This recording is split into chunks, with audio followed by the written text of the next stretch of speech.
My name is Joel Capt. I build go-to-market systems since more than 10 years. Back then, without AI, without agents, all pretty much offline, doing my own businesses, scaling with Beekeeper as their head of growth. And 5 years ago, I founded Peakora, where we started specializing in exactly that matter. In the past 5 years, we've supported more than 200 businesses in scaling up their go-to-market. And today, I try to bring as much wisdom as I can to you and share how you can benefit from that. While I think AI has revolutionized all our lives in business and business practice, it has not really found that much use in all the different domains and in all the different industries. But one thing which is absolutely clear is that AI has completely redefined the art of go-to-market. It's not about doing things more efficient than we're already doing. It's really about doing things completely differently. And recently, I just took all the hundreds of sales calls we have been doing over the past years. I put that into our sales co-pilot, and I asked, what are the 3 most common issues companies usually have when it comes to their go-to-market? And in a very simplistic way, it's number 1, limited lead generation, because they only rely on personal network or to do things manually. It's inefficient sales processes without any kind of guidance, and it's disconnected tools and messy CRM data. And it does not matter if you're a startup, if you're an SMB, or if you're an enterprise. We have all 3 customers, and the issues are almost always the same. On the other hand, companies that make this transition, they profit from automated lead generation through agents, from having sales co-pilots optimizing every single sales process their sales reps runs. And instead of having disconnected tools, they build go-to-market systems, holistic systems that do the work for them. And if you look at those 2 worlds, this is a big gap that is created here. And while the digital transformation took 30 years to happen, and some companies are still working on that today, this transformation is taking maybe 2 to 3 years. So it's not really a question if you do it or not. It's really if you don't, you're going to fall behind. And if there's 2 identical companies doing exactly the same, but one has such a modern go-to-market system and the other does not, that's a very strong competitive advantage company B has over company A that will basically decide what company is going to win. Now, before we dive into the topic of agents, I think I need to give you a little bit of background. What are we actually talking about, right? We hear so much on LinkedIn and on the news about OpenClaw and Cloud Code and all those agents, and everything is amazing and it's overwhelming at the same time. What's the core business challenge that we're actually solving here? What you see here is the traditional scaling playbook with which companies have been scaling their businesses over decades, okay? It's very simple. On the x-axis, we have the amount of salespeople. On the y-axis, we have the revenue. And then if we would have to close a revenue gap of, let's say, 1 million ARR, I would run the math. I would say, okay, a sales rep in the first year can bring in 300K. They maybe have 3 months of ramp-up time. So that means 13 months before we need to reach the goal, we need to hire a minimum of 3 reps so that the math works out, right? And that's still how companies run the math when they scale the businesses. The problem with it is that over time, this growth curve flattens out, right? What's the reason for this? We have way more people, larger organizations, more overhead, more training needed. Maybe not everyone is an A player, which we're hiring. So the problem is productivity. And while we cannot change this graph, it's very natural, we can though still solve certain elements of productivity. If we take a look at one single salesperson, then usually a salesperson spends 10 to 15 hours a week on doing manual grunt work that could be automated. If you calculate this with a standard Swiss sales salary, that's about 30 to 45,000 Swiss francs of lost productivity per sales rep you have in the organization.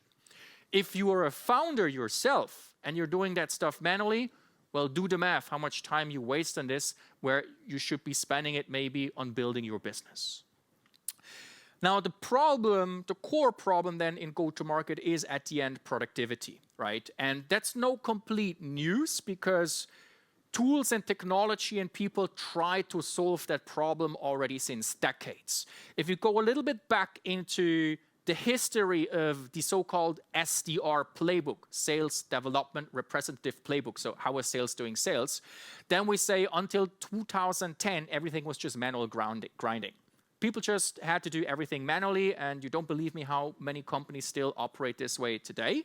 In 2010s, then, it was the age of the databases, the ZoomInfos, the Discover.orgs, all those databases you would purchase access to. They have millions of records. You could filter to, again, get some data that is relevant to you. And that basically got then kind of replaced by the 2020s, the age of the sales automation tools. So these are these all-in-one platforms, such as, for example, Apollo or maybe Lemlist. So they have some databases, they can do some email sequencing, maybe some LinkedIn automation as well. But those tools are, of course, plug-and-play solutions. So they give you some efficiency, but they don't really scale. Now, what each revolution has in common is that every time new technology came, it made the salesperson more efficient. But it did not replace them. And that's the huge difference that we're experiencing right now. So since the late 2023, with some technologies and AI that came up back then, we're now today able to build go-to-market systems that operate autonomously without ongoing human input. So all this annoying manual work that marketing and salespeople had to do before, like looking up data, drafting emails, all of this, sending emails, can be automated. And the big difference now is we're now not using technology making our people more efficient, because that's helpful, but we still need to hire more and more people all the time. The same way we produce software as our product and sell it to our clients, we can now build system software for our own go-to-market. And that means I can scale my commercial organization without constantly hiring more people. Does it completely replace salespeople? No, absolutely not, right? But those people can now spend their time in valuable calls, listening to the prospect, closing deals, instead of doing manual grunt work that can be automated. The architecture of such a go-to-market system can look the following.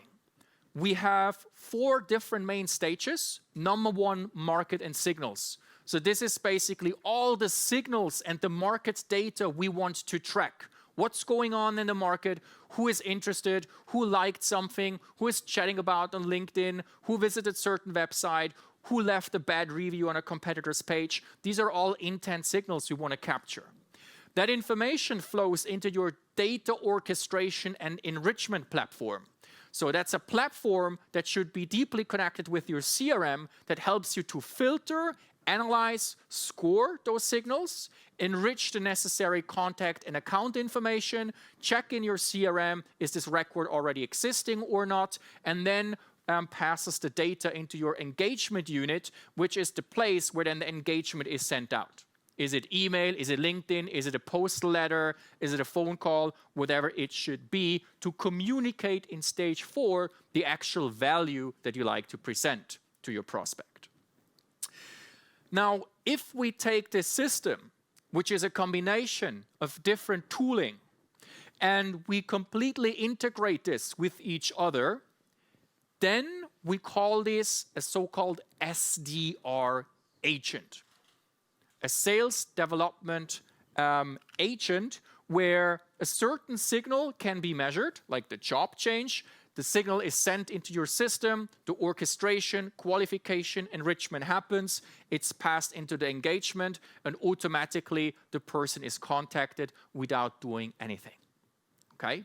So this is ultimately what we call an SDR agent. And on this infrastructure, you can then, of course, build multiple such agents for multiple different signals that you are tracking and that are relevant to you.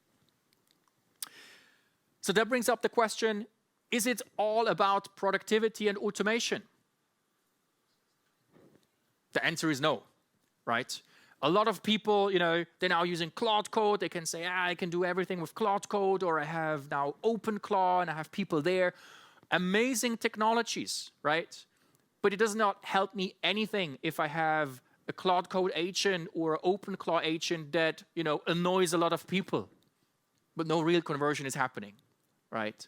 So when you want to build such a go-to-market system, things did not change. The rules, like from back in the days, and how sales and marketing psychology works has not changed, right?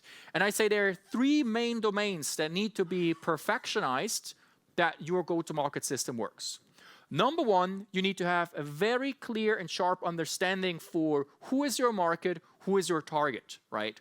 To whom are you actually talking, and how do you need to talk to those people? Number two, you need to have the best technology available, and this is what I just shared before, not working with some free, cheap plug-and-play solutions, because this is what everyone else does, right? But really use the best tech available. And number three, develop strategies that are truly valuable for your ICP, okay? If you're just another person spamming people with, hey, do you want to have a call? There's no value in that, right? You just hurt basically the entire market by annoying people. But if you develop strategies that bring true meaningful value, this is what people respond to. And when all three circles come together, this is where the magic is created. This is where conversion happens at scale while it's automated. So let's dive a little bit deeper into this magical space. What your goal is with building such a go-to-market system and as an organization is that you like to develop something which we call go-to-market alpha.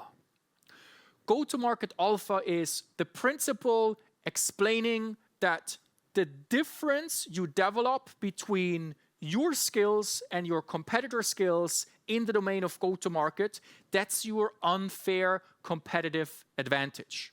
So while the competition just continues doing old school, all the things they've ever done, but you actually start building such a system and you start building real go-to-market alpha, you're going to progress faster and faster and faster and really develop a strong competitive advantage against your players in the market. So our goal as a commercial team is to do exactly this. Build system and processes to get real go-to-market alpha. And there's three main levers you can leverage to develop this go-to-market alpha. Better market data than your competition, deploying better offerings, better strategies that convert better, and using overall better technology and have better execution as an organization. Let me walk you through the details here so you get some real hands-on experience with it. Step one, get better data. First things first, knowing your ICP and buyers, that should be a baseline. That's absolute basics that should be there if you anyways want to do anything in go-to-market on a go-to-market system. No matter if I work with enterprises, SMBs, or startups, 80–70% don't have that nailed down, okay? Number one. Number two, good data. Accurate CRM data, solid firmographics should also be a baseline. Around 80–90% of companies I talk to don't have that nailed down.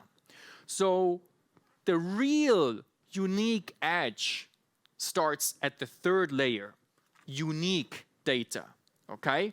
And that's illustrated here on that graph. If I just use generic data, then I'm probably overshooting my total addressable market. If I have bad data, I'm missing, most likely, the total addressable market. And only if I leverage unique data, then I really reach the true total addressable market. So the best commercial teams, they actually focus on building their own data signal tracking, often using AI, and also not just using some plug-and-play solution. Because you want to make sure you really track the signals that are key for your business and is not easily copied or mainstream already because there's a plug-and-play solution for that. So what do I mean with unique account data? Some examples. The company Certami counts the number of OSHA violations to find companies that are actively dealing with compliance problems. Okay? Intercom determines the breadth of company support documentation to understand if there is a need or not. And one of my favorites, Rippling uses Google Maps to calculate the commuting distance and determine which office location is actually active. This is unique data, okay? So all the stuff here on the right-hand side, firma graphics, company name, domain, LinkedIn locations, employee count, that's basics. You can download whatever platform and get this, right? So get the basics right. Once you have the basics, then it's about unique data. This is what sets you apart. This is what builds go-to-market alpha. Same on the buyer side, okay? Some examples from our business. What kind of track about people? Of course, I define what kind of buyer personas I have. But I can go deeper, right? I can look for, okay, when has someone been hired? So every time a new VP of sales has been hired that fits our ICP, we can reach out and invite him for an exclusive roundtable about AI sales, where he or she likes to learn more about it. We can track new funding announcements of companies and reach out to the CEO to offer a scaling readiness assessment. We can track website visits on websites, qualify those leads, understand if they're a fit, and then reach out via phone or via email. We can track bad ratings on competitor pages and use that as a reason to reach out to people. Okay? So this is unique, relevant data we can really use to then trigger action for engagement. So if I sum this up in short, we need to understand what is the ICP, what is the buyer, what is the unique data, the signals that we should actually track, and then you need to build the capability to actually track this. And how to do that, we look at it just a bit later. So that brings us to step number 2, better execution, better technology. Classical marketing and sales teams usually only have very limited automation skills. Okay? They might have a CRM, let's say HubSpot, which is amazing. You can do a lot of automations there, but you don't really go further than this. Then they have some cool use cases they want to automate, so they need to go to the engineering team. Engineering team is always busy with client work or building their own product. Maybe a month there is some time and they can do this, but very often that's sadly not the case. Scattered tools is not equal to having a system. I can buy a lot of tools, but if they're not connected, I cannot automate, which is a little bit sad. And the real alpha hence is really developed if you build a real go-to-market system and also have a team in place that can maintain it and improve it. And I think the key insight to understand here is that building such a go-to-market system, it's not a one-time thing. Of course, you can invest money and you can work with a partner and make a lot of progress in a short amount of time. But the best organization reshuffle their commercial teams, okay? So they do it differently, putting a team together focused on building a system and not focused on just executing more campaigns. On the technological side, it is very clear that you need a system to orchestrate all this data. Okay, so let's say we identified that unique data and what we need. Now we need to make sure we can track all of this and funnel it into a platform that helps us mine that data for gold, which is important to us. And while by now there are many solutions out there, there is a very clear market leader, which is called Clay.com. And very important to understand, Clay.com is not a database, it's a data orchestration platform. What does it mean? It can capture different signals, or you just insert signals from another tool. And then Clay itself is connected with more than 150 databases that exist in the market. It's connected with any kind of large language models, and you can filter, score, and operate that data there in Clay. So Clay is actually doing all the heavy lifting work for you. You can do deep research that before was done by marketing people. You can give it intelligence by connecting it with your CRM and then actually give it instructions to make decision. Is this a good lead? Is it a bad lead? Is it like a good scored company or not? To automate this entire process. And it's hard to understand if I just explain that to you, so I prefer showing you that, how it actually looks and feels in real. So I'm going to do a small live demo with you, and I hope that everything works. But what we see here is so-called Clay table. So that's the actual tool I just talked about. Imagine an Excel file on steroids. Every single column which you see in here has a programmation in the back, an exact path of what they need to execute. Let's assume in the previous step we defined what is the ICP we'd like to sell to, right? And now we have lists of thousands of companies or maybe hundreds in your market that we actually want to sell to. That's the easiest use case. So I can just take that data and you see I really only have the company name and the company domain. And that table is programmed that just with those two data inputs, it can get me all the other data that I actually want to have about this account. Okay? So you see how within seconds, Clay started aggregating all that information for me. I get information about the company, LinkedIn, industry. I picked a bunch of different industries and company sizes. I can look up what kind of technologies this company is actually using, which you see here on the right-hand side. Maybe that's an important factor to you to qualify if an account is a good fit or not. I can look up if they're hiring, if they're not hiring. And very important for the ones that are working on, a large ICP, enterprise, larger deal sizes, it can also perform deep research. So you see how now the AI is basically trying to get together a description of this company and also analyzes the website and other data points and then gives you a return about, okay, what's the ICP this company is selling to? So these are just examples. What I want to tell you is with that technology, you can also ask open stated questions and get structured answers, right? Maybe you need a value like how many ISO certifications does this company have? Or how big is their car fleet? This is all annoying stuff before humans had to look up and put together. Now you can streamline this fully automatically.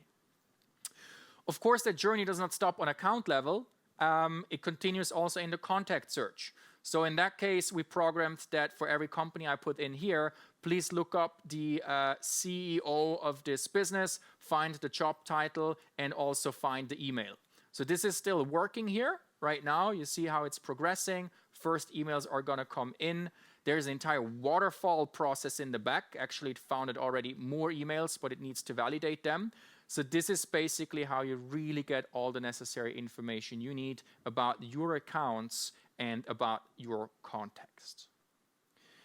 This entire process is completely custom. I now showed you an example where I input companies. That could be input of people. It could be LinkedIn links. It could be certain signals. It doesn't matter what the trigger is. But I think, or I hope you understood now how this entire process works of data orchestration.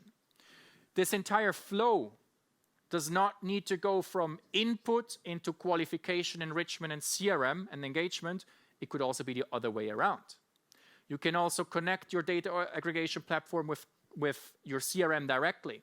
So that means inbound leads that come in, which are not qualified, are automatically qualified and enriched by Clay. Again, saving tons of times for your commercial team. Good. So this is the technology piece on how you analyze, segment, and enrich the data. Of course, if you want to also get in contact with them, we also need this technological piece.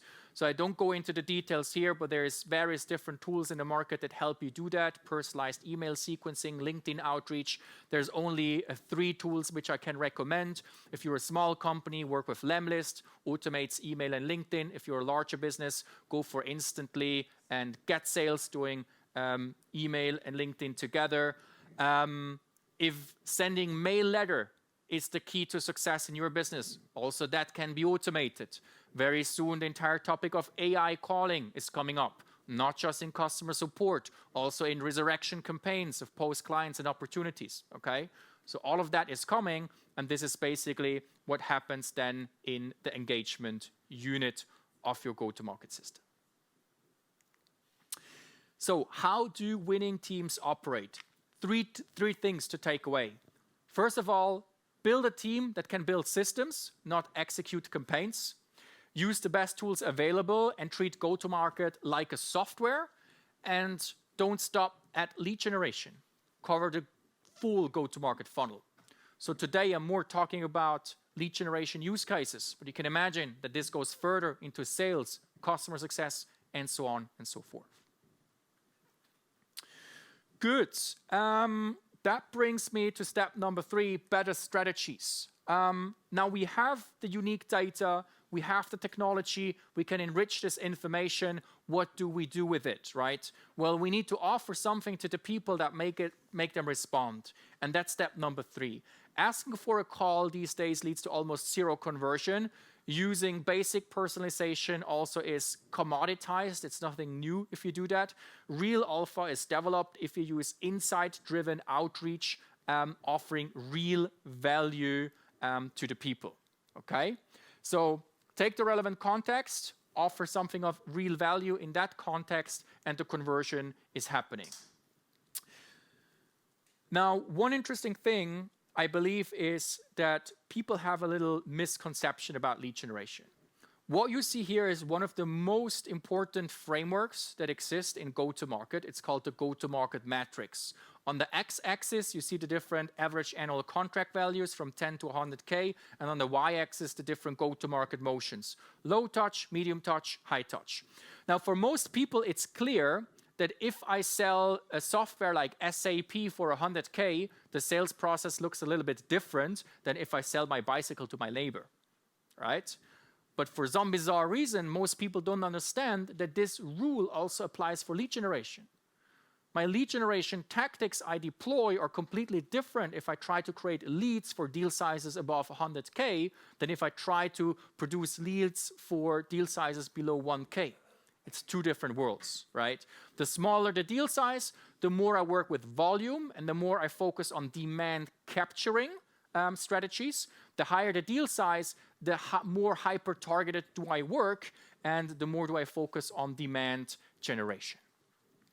Now I have 2 examples here that show you what do I mean with this. When we work with small deal sizes, we try to use automation as much as we can, okay? So sorry, my slides just disappeared.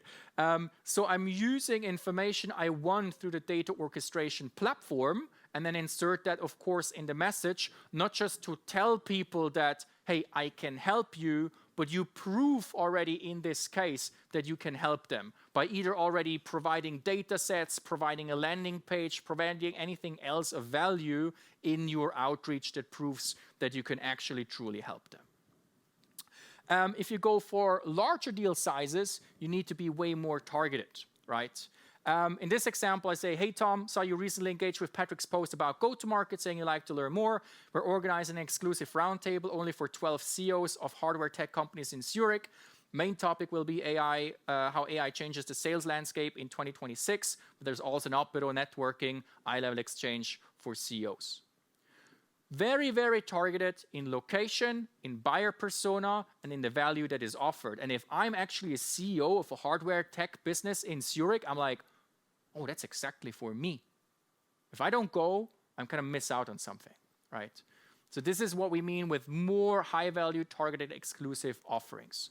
And this is just an example how we do that at Peakora. I'm actually almost wearing the same clothes today again, I just realized. So we're doing this twice a quarter, right? In Germany, in Switzerland, twice a quarter, we fill entire rooms, not of random people at events who everyone can join. Very exclusive rooms full of 15 CEOs that are all from the same domain, listening to us, preaching about AI sales, giving a lot of value how it works, right? This is how we connect with the people. We first provide value, and then the ones that actually have a real challenge and the timing is correct, well, of course, we're going to be on top of their list if they look for vendors they like to work with. One important thing, every strategy eventually stops working because other people copy you, other people do the same. So you constantly need to evolve to keep your go-to-market alpha. And that's another reason why you should establish a team and a focus in your organization on that, on building a go-to-market system and constantly improving it. So that brings me to the last point. Automate what works, equaling agents, okay? So bird picture. Do I say you need to automate everything and build agents? No. Focus on those 3 things I mentioned before. Develop real go-to-market alpha. If you have a strategy, we call it a playbook, that actually works and you execute it manually, but it works, that's way more value than if you have someone building amazing agents doing everything with OpenClaw, but nothing converts, right? So only start investing time in full automation and agents once you actually have playbooks that truly work. Again, infrastructure you need to build agents, some examples. Web traffic. Every time sometimes visits the Peakora website, that signal is captured, it goes into our Clay. Clay segments all the data, tells us if it's an ICP fit or not, produces the necessary information, email draft is written, sent out. So out of the 3% that convert on the website, they get inbound, but 97% of web visits never convert. This way, we can find out who it is, we can follow up. Job change. Every time someone changes a job, that's a new opportunity, new energy brought into a company, new mission, that's an opportunity to talk to the people. Hey, how can I help? Signal tracked, segmented, enriched, saved in our HubSpot, draft created, handed over to sales. Industry news. Anything happening in the web, anything you find on a blog, you can use that as a signal, right? In our case, every time a startup has new funding, that's released on startups.ch. Every single time there is a new blog post, an RSS feed captures it, feeds it into our Clay, Clay segments it, analyzes if it's a fit or not, creates a draft message, sends it out to the CEO, offering a strategic call to help them boost their go-to-market. Converted at 12.5% back in 2024. Converts at around 4%, 2026. Go-to-market alpha, okay? People copying, getting less value. This is what I meant before. Good. I think I don't have time to give you a full demo of a technical agent, but we can do that maybe in the Q&A if someone is interested in that. So I want to finish up with a summary. I think for most of you are already aware or it became clear, you need to do something in go-to-market if you want to get ahead of your competition, or even more if you don't want to fall back, right? For us as startup founders, it's even more great because now with more limited budget, we can do more. And that's really, really amazing. 3 things I like that you walk out here today. Number 1, focus first on building go-to-market alpha, get your core data straight, get better unique data, use the best technologies, focus with your organization on really doing this. You need to make room or headcount for that, right? And then develop really valuable strategies. Once you have playbooks that work, start automating them with agents. Don't build agents before. Automate when it works. And number 3, which I did not have time to talk about today, is if you provide real value over time, compounding will do the rest.